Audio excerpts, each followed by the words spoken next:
Hello, and welcome to the Fintech Times Presents series of webinars. Established in 2016, the Fintech Times is a global multimedia news outlet centered around the world's first leading fintech newspaper. We report on the latest and brightest ideas from the fintech world. Firstly, I'd like to say hello to our online audience. Thank you so much for joining us today. And today we're going to be looking at AI and smart banking. You can follow the conversation along using hashtag Fintech Times Smart Banking, and you can follow us at the Fintech Times. Smart banking has facilitated a more intelligent approach to customer service. From chatbots or in-branch kiosks, the step away from human interaction to solve customer solutions has rapidly increased over the last 12 months. What are the examples of best practice when it comes to smart banking, and what should we be looking to avoid?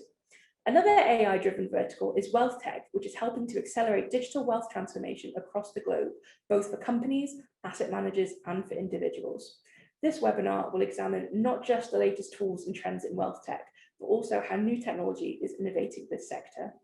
We have some great panelists for today's discussion, so please allow me to introduce Allison Cerra, the Chief Marketing Officer for Alkami, and David Wilson, Head of Sales at Objectway. Thank you so much for joining us today. So I'd like to start off by asking each of you to give a short intro. So good morning, Alison. How are you? Hi, yes, thanks so much for having me. So excited to be here, Polly. So I am the Chief Marketing Officer of Alkami. We are a leading cloud-based digital banking solutions provider for financial institutions in the United States. We provide digital banking and fraud mitigation services for over 240 financial institutions. I joined the company in February of this year, so I'm relatively new to fintech. But before that, I've been in tech my entire career and in marketing technology, whether for brands like HPE, Intel, McAfee, and before that, Verizon and Alcatel-Lucent. So really excited to be here today, and thanks so much for having me. Brilliant, thank you very much. And David, would you like to give us a little intro, please? Oh, good afternoon, everybody. I'm David Wilson, I'm Head of Sales with Objectway. Objectway are providing wealth management solutions for the wealth and banking industry, primarily in Europe, but also in North America. We provide solutions that manage the customer from acquisition right through to servicing, everything from wealth management, managing the client's life planning, investments, doing this trading, managing his books and records, you can say from cradle to grave. And more recently, we've been introducing smart banking, smart technology, if you like, some Wealthtech technology into our offering to make more use of modern technology such as AI. Brilliant, fantastic. Well, thank you both so much for joining me today. I'm very excited to see what conversations we have. So first, Alison, why don't we start with you? Could you tell me, so what is smart banking and why is it such a necessity? Well, it's such a good question, right? Because smart banking can take so many meanings. But I think what's interesting right now in financial services is that the habits and the expectations that consumers, and for that matter, businesses, have adopted for other big tech personalized experiences have finally seeped their way into what consumers and businesses expect in their financial services relationship. And we're now at an interesting time in the industry where the technology is at a maturation point where we can actually use those personalized services to help consumers and businesses actually adopt healthier habits over time.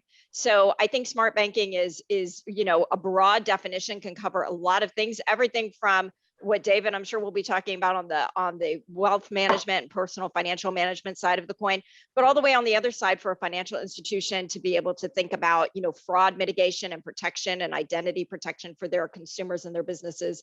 It's a pretty wide terrain, but I think the important thing is it's about using technology in a smart, effective, and ethical way to give businesses and consumers what they increasingly expect in their financial services relationship. Yeah, absolutely. Fantastic. And then David, just coming to you, who do you think benefits most from using smart banking tools? Do you think it's the company or is it the individual? I think both, actually. The company benefits with smart banking, an AI-based approach. Well, you can create opportunities to scale faster and grow your new banking customers, not necessarily banking sector, but customer segments. And at the same time, you're increasing your efficiency by reducing costs. in both acquiring new customers and servicing them. And finally, you're raising your customer satisfaction across the whole lifetime of that customer, because you're getting greater use of your products and cross-selling. Ultimately, you're stopping the business from declining and ensuring survival. And of course, the customers, they also benefit because they spend less time managing their money. They spend less time researching. They're researching the best way to use their money and to what to do with their money, because they got a trusted advisor in this AI-based advisor. So that's my, both are gonna benefit really. Yeah, absolutely fantastic. And then Alison, you mentioned just at the beginning how obviously smart banking is such a wide, vast topic. But in your opinion, what do you think we're currently missing from the smart banking armory? Yeah, you know what, I think what we're seeing right now, it's like anything that's in complex, whenever you're mixing humans with machines, you inherently have complexity that, you know, should not be underestimated. So it's not so much what's missing, it's about getting the right combination as we start to think about pulling these ingredients together in a way that actually, to David's point, serves both the end users and the financial institutions. So a few things on that, not to say these are necessarily missing, but what I would suggest probably as ingredients we need to make sure we get right. One is the data itself. And we know this, AI models are only as good as the data that trains them. And so really making sure you have quality data over time. So at some point, this is a long game, especially when you're talking about personal financial management and financial wellness tools. This is a long game pursuit for consumers. So with that, you've got to be able to look at patterns over time, which means collecting that data over time, collecting it from multiple sources, because a consumer does not have just one monogamous relationship with one financial institution. So you've got to be able to collect the data across the financial footprint. And by the way, you've got to do that in an ethical, responsible, secure, compliant manner. So this data piece of this to make this engine run can't be underestimated because of the complexity there. The second piece, though, of that kind of the stool would be the talent itself. So financial institutions have to understand this is about human machine teaming. This is about letting the machines do the monotonous, autonomous tasks that should be delegated to machines, allowing humans to be reserved for the higher order activities.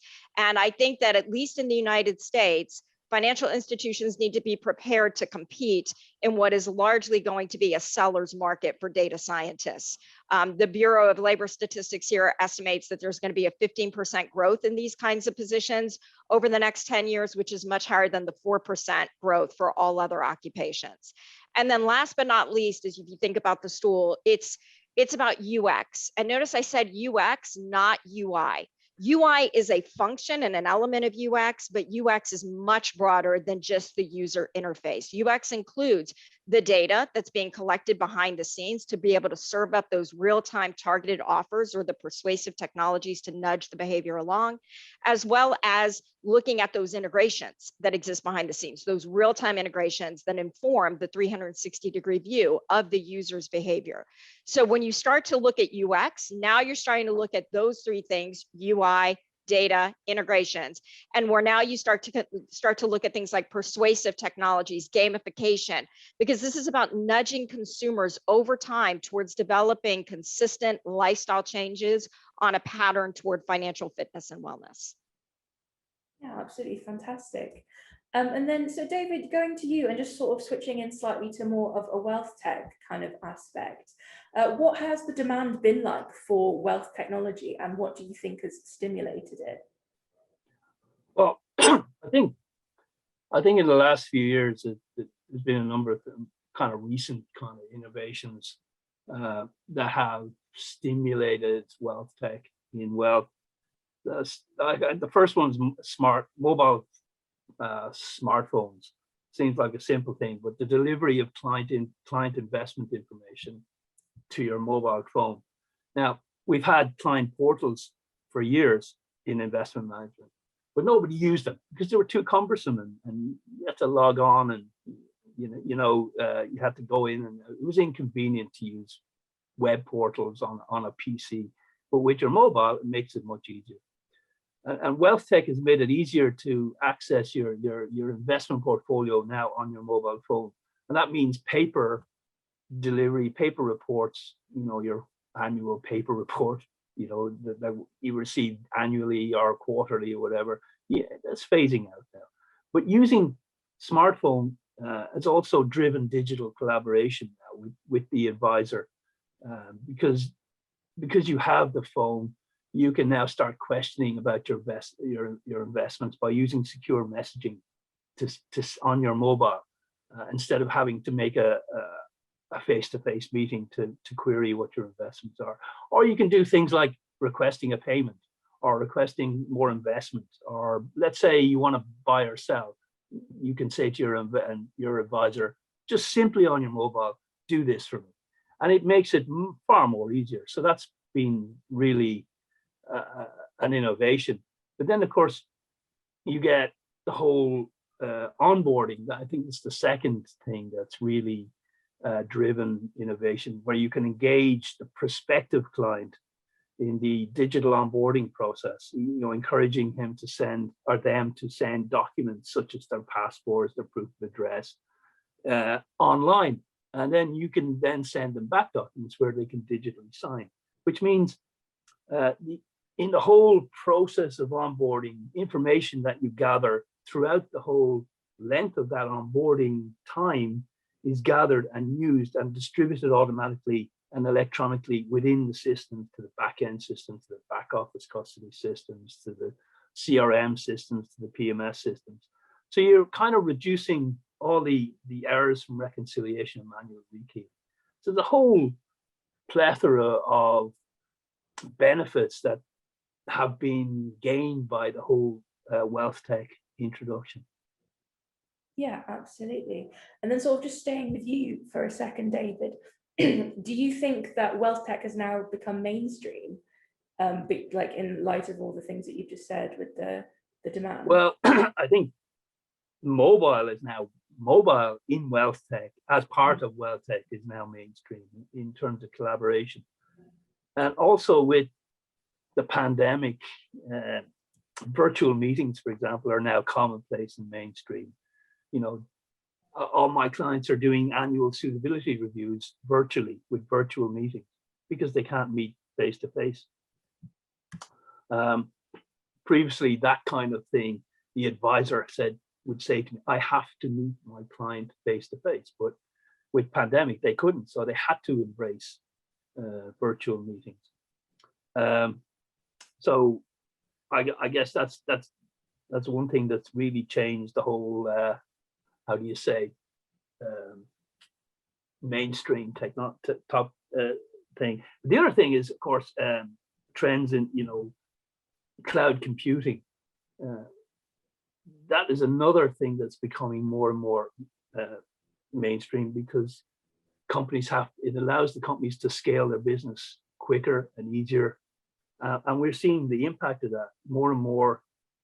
3 years ago in my industry, there was a opposition to putting their systems into the cloud. Now there's no resistance anymore. So those two are mainstream. So it's mobile and cloud computing, I would say, it's becoming mainstream.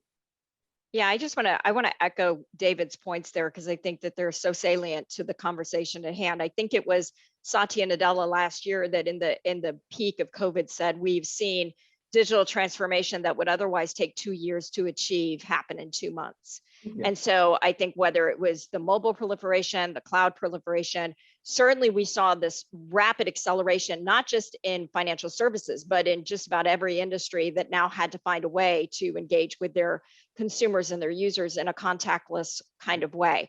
The key will now be, do these financial institutions leverage that momentum that they had coming out of COVID as a springboard to a better normal than what they had in 2019? So how do we keep that momentum going so that we don't lose the gains that we were forced to acquire under a pandemic, and we actually use those gains as the springboard to a better future than we could have envisioned certainly 2 years ago?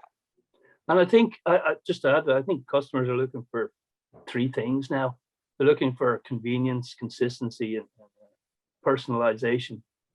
And the best example of that, and the challenge is how can we one example I can give you is Netflix, because they have a consistent UX across all of their channels, and then they have the convenience of having an access to a large backlog of data of content. Right, you can look for everything, and then they personalize how they deliver that to you, because they know your preferences and they know everything about what you've been looking at. Now, how can we, as an industry, which is in wealth, certainly not necessarily banking, how can we actually adopt that kind of mentality into our AI technology to deliver that kind of experience to the clients? And that's where I see we're going. Can I just add to that, Polly? I'm so sorry, because David and I are vibing right now. David, I'm like right here with you. I would tell you that, just consistent with what David just said, for what it's worth, Alkami just came out of the field in June of this year with a study directed at 800 consumers that we were looking at how does their relationship with these other big technology companies like the Amazons, the Apples, the Googles of the world, the Netflixes of the world, how does that inform their expectations of what they expect in their digital banking app?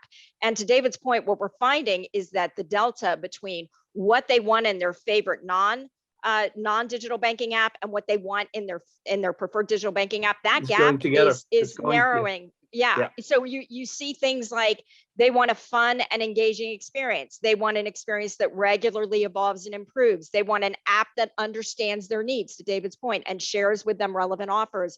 They want an app, interestingly enough, that does things for them rather than just empowering them to do things for themselves. So to this point of this highly convenient, highly frictionless, highly personalized experience, and to some extent, semi-autonomous experience that's going to take the thinking and the guesswork out of the mix for me. That's what consumers are increasingly looking for. And we're seeing the gap between their favorite non-digital banking app and their favorite digital banking app. Those margins are narrowing as we're starting to see expectations change over time. Fantastic. Yeah, that's so great to see how you both on the same page on this one completely. So then, Alison, just sort of briefly harking back to one of the questions before, when we were talking about sort of like wealth tech and being in the mainstream. But do you think that, would you agree that investing and money saving advice and all these other kind of things that we're seeing at the moment, do you think that that has become, trendy and like again itself in the mainstream as well, and everyone's getting on it? I hope it isn't trendy. I hope it's here to stay, because it actually democratizes access to financial tips and financial wellness that has previously been reserved for the most wealthy in a population that can afford a personal financial advisor. So I hope this is not a trend. I hope that this is a mainstay, because I think that the combination of AI with human machine teaming can actually at massive scale economize the financial wellness and planning tools that, again, have previously been reserved only for those who could afford it. That said, I think that there's a lot of work to be thinking about here, because if we don't think about those 3 points of the stool that I talked about earlier, that's where I think that getting the right ingredient mix is really important. And you're going to find I keep going back to the ethical use of this and the ethical use of technology that values individual rights, that values privacy, non-discrimination, non-manipulation. We have seen in other sectors, there's a very fine line between empowerment and exploitation. And I believe that if we always keep the end user front and center in benefiting that user with the best financial advice, success tips, and the ways to get their fitness up, much as the same way I use an Apple Watch to get my personal fitness up, that financial institutions can't go wrong if that's their North Star, because it makes sure that we're always thinking about the end users. And when we think about those end users and you think about the greater cause for all of us, now we're starting to talk about national economies. We're starting to talk about the kind of global economy we all participate in. So I think that this is yeoman's work. I think it's way too important to be left to a trend. And I think we all have to roll up our sleeves and figure out how we apply the right ingredients into the right kind of soup here, so that at the end of the day, we're thinking about the individual who's at the center of all of this and empowering them to make those right decisions so that they get fit over time, which means we all collectively get more fit over time. Yeah, and I think if we can think about, reimagining the way we engage with clients, like I keep thinking about how we have conversational interfaces like with Siri and Alexa. Why can't we introduce that now to banking and to Wealthtech? Now, Wealthtech might be a little bit laggard in this, but you know, we can much more easily create intelligent propositions by looking at and understanding our customer data. And you can imagine doing things like, as you mentioned earlier, combining banking with non-banking. So I'm saying, look at your electricity bill. Your electricity bill is much higher. Maybe you should switch provider because we could tell you a cheaper provider. Or, you know, this time next year you're going to go on holiday. Last year you spent this much. Maybe you should look at doing this. Or, you know, if you continue spending like this in 3 months' time, you're going to be out of money. So maybe you need to take an overdraft. So it's kind of mining the data to make creative value propositions for your clients. And in wealth management, you can do that quite simply by looking at what they need in terms of their multi-goals going forward. Do they need to pay school fees? Do they need to save for retirement? All of these things, but really looking at what the desires of the customer are and being proactive in pushing this kind of information to them. I mean, this is where we see we're investing our technology to help our customers do this kind of thing. That's really interesting. The idea of a Siri for your bank account, maybe that's very interesting to think about. Then, so David, just coming back to you again, this is almost the big question, if you will, if there was ever a big question. But how can AI help drive Wealthtech forward? I have lots of ideas on this, but firstly, I'll talk about digital assistants. Every wealth advisor, most of them have assistants who help them doing their daily research, producing reports, answering queries that the clients have asked. But what we are putting our money into is automating that. We call a robotic digital assistant, and that would be recognizing what the customer needs are and preparing the advisor's daily activities for the week ahead. So you imagine the advisor coming in the morning, on a Monday morning, and you can see on the screen, okay, these are the meetings I have. I have one meeting with a prospect this afternoon, and the digital assistant has suggested this is the presentation you're going to give him. These are the notes you had last time with him. You're all prepared now for that meeting, so you don't have to do it. And it's equally, I have a suitability review tomorrow with this client. It's my annual review. The last time he said this, we need to change these things on his record because his circumstances have changed. He might have lost his job, or he might have changed job. We know what his circumstances are. Therefore, we need to automatically suggest. So that's kind of what I call creating a digital assistant for the advisor. There's also we talked about it a little bit too much probably in this interview, but it's behavioral understanding of the customer's preferences and using machine learning to, you know, for example, if we sent a client a proposal and he declined it because he didn't like something, well, that should loop back and feed into the data so that the next time we send the proposal is sent out, we take that previous preference into account. So the machine is learning all the time about the preferences and it's looking at the data. And I guess the other thing is, in our sense, is making investment recommendations on the fly and faster, so that as the markets evolve throughout the day or the week even, you can take these changes and look across your book of investors and see which clients might be able to take advantage of those market changes, and do it faster for the individual so that they can realize more value.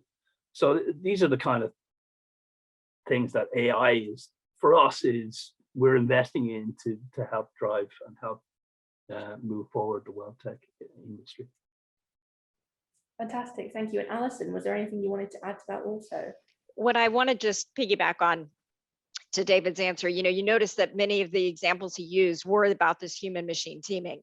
And I just want to give you another data point here, because I said this topic is complex, and consumers themselves are complex in how they think about it. So what I said earlier, based on the study that just came out of the field for us among those 800 consumers in the US, is absolutely true. They want a more engaging experience. They want it to make decisions for them. All of these things that we know require AI to operate at scale. But then when we ask consumers outright about the use of AI and ML models to recommend the right products to them and provide those financial tips, and ask which of the two they prefer, do they prefer one, humans to make those recommendations for them, as they aren't as likely to make mistakes, maybe based on faulty data, or two, do they prefer AI and ML algorithms to help make those recommendations, as they aren't as likely to be biased or push unwanted offers, right? We find that when they have that express dichotomy, 60+% of consumers say they prefer humans. So they want the real-time interactions. They want this operating at scale, which we know requires AI. But to David's examples, the human in the mix, to be able to identify spurious correlations, or to be able to identify potentially unbiased or biased models that could be, not intentionally biased, but over time, machines based on the data that is input can acculturate some biases. That's really important to consumers, right? They understand that. So there's an express need and a latent need that you start to see that aren't always lined up in how they're thinking about this. When we go to financial institutions and ask that same question, it's the exact opposite. 60% of them net towards AI and ML because they believe it helps them automate. It helps them, all the things we've talked about, helps them even mitigate conduct risk that you can have when you have human beings in the mix, right? So you've got this interesting dichotomy, and at the same time, you've got this big tech emerging kind of influence on the entire paradigm, where 10% of the consumers in our study said they'd be very or somewhat likely to switch to a big tech company if they offered comparable financial services. So financial institutions are really in kind of an interesting perfect storm here. They have a lot of opportunity them because they have trusted relationships with these users. They have those fiduciary responsibilities that have been tested over time, but now they have to evolve, as David and I were talking, and they have to figure out how to ethically and effectively apply the techniques and the technology that big tech companies have been applying for some time. And even if you don't consider them competitors to you outright today, what their experience are doing today is actually influencing the experiences that your users are expecting for you to deliver over time. So whether you see them directly as a threat or indirectly as an influencer over the experience, we'd be wise to take a page and figure out how we can all learn and move this ball forward down the field much more aggressively.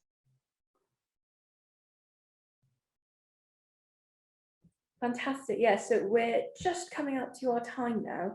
But I just wanted to end on asking you both, what do you think the future is going to be? Obviously, you've given us both some great insights today.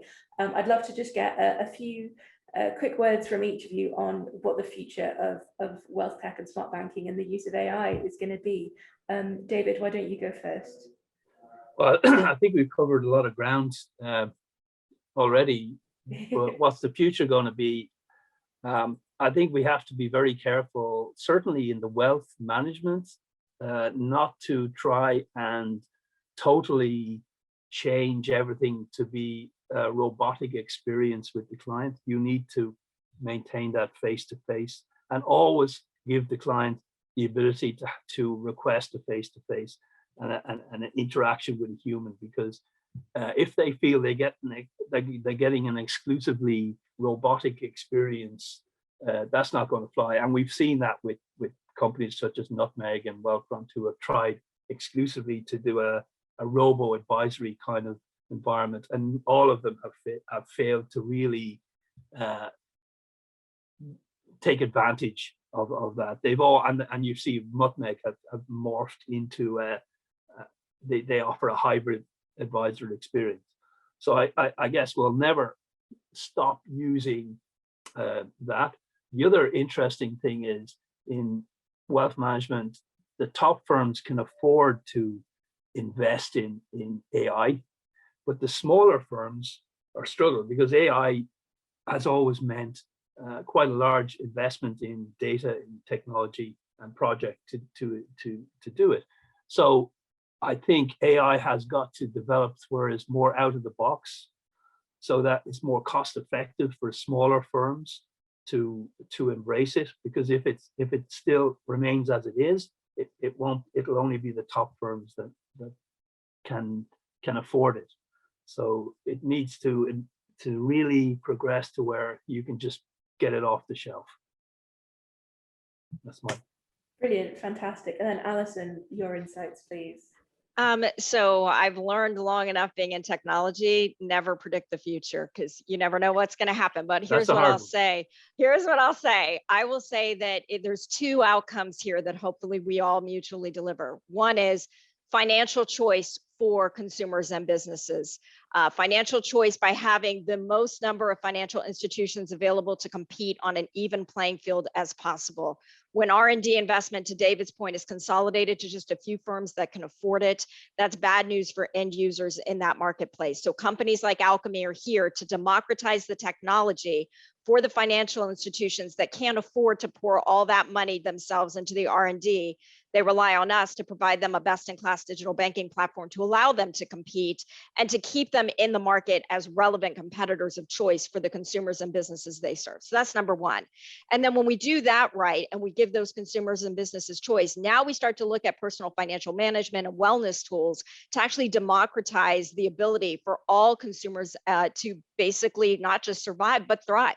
So if we can find a way to make these access to what has previously been, again, relegated to the wealthy or to those who can afford the personal financial manager or the personal advisor, now we start to level that playing field with the technologies that we have available. And now all of a sudden, all of us get better fit. All of us start to improve our financial wellness as a collective, which supports the communities, the nations, and ultimately the world economy. So I know that sounds very aspirational, but call me a marketer. That's what I do. That's where I would love to see us go. Fantastic, amazing. Unfortunately, that does bring us to the end of our discussion today. Thank you so much, both of you, for joining me. I'm sure we could carry on talking about this topic for hours and hours and hours, but thank you so much for taking the time today. Thank you again to our online audience. Don't forget, you can find us on Twitter at the Fintech Times, and catch up on the conversation using hashtag Fintech Times Smart Banking. So yeah, thank you so much, both of you, for joining today, and hope to see you on the next one. Thank you Bye-bye. so much. Thank you. Bye. Bye-bye.